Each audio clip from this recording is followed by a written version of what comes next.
Hey guys, my name is Tina, but you can call me Dr. Frankenstein. Why? Because I'm the best inventor who ever existed, that's why.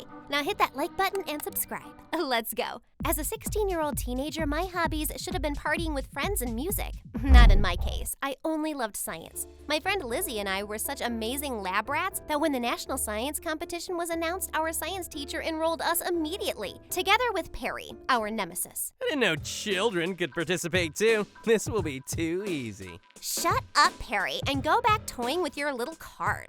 Only one team could be the winner, so Lizzie and I had to come up with a truly unique project. And we did. Zamzam, our artificial man, a robot as alive as a real human being.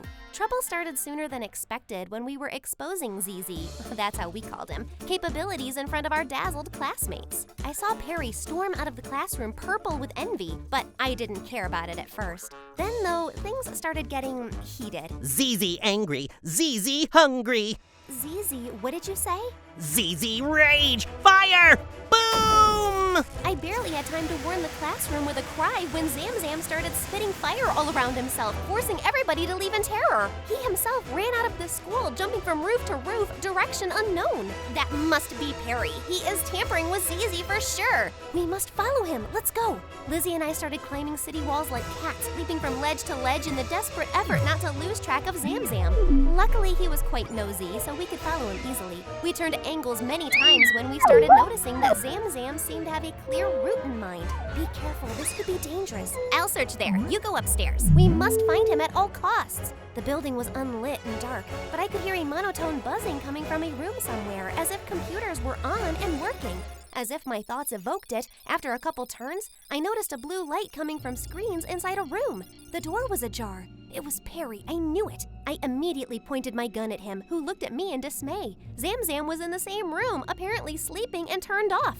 Hands on, you criminal! You could have killed us all! No, wait! You don't understand. Zamzam is dangerous. You are dangerous. We knew you were hijacking our project. I saw your face when leaving. It's not me, it's Lizzie. Lizzie is trying to destroy your project. If you don't believe me, look here. I couldn't understand what he was saying. Perry showed me an array of white stripes of text on the blue screen of the computer, lines of Zamzam's code which prescribed him to randomly get crazy and act violently. Well, now what? Should I believe Lizzie herself wrote those lines to hinder her own project? That's nonsense. This is her secret lab. I found out and came here trying to deactivate Zamzam, but you arrived. You know the funny thing? He is not totally wrong, friend. Lizzie's voice came to me in a sardonic tone, like I never heard before. In the same moment, a steel door closed behind me, sealing us inside. The frantic tick-tock of a countdown started, signaling us that 2 minutes and 59 seconds were left. For what? Lizzie's face appeared on one of the screens. If we had fallen in a cheap version of Back to the Future, I had not noticed it. Lizzie, what does this mean? Don't pretend you don't know, Tina. I have always been nothing but your shadow. Zamzam is your project, not ours. But this is going to change now. When the world will know that I saved everyone from your crazy failure, I will get the reward and the fame. Of course, everything comes at a cost. Sadly, you, ZZ, and that nosy friend of yours won't make it out of here alive. Bye-bye. Having said this, as in the worst shows, Lizzie ran off laughing like crazy. I was speechless. Do you believe me now? I don't.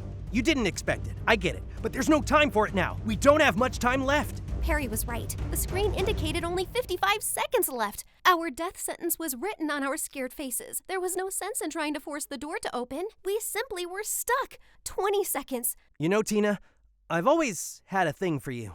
This is a bit late, Perry, don't you think? I'm sorry. We both closed our eyes as a warning alarm started calling. 5 seconds. 4, 3, 2, 1.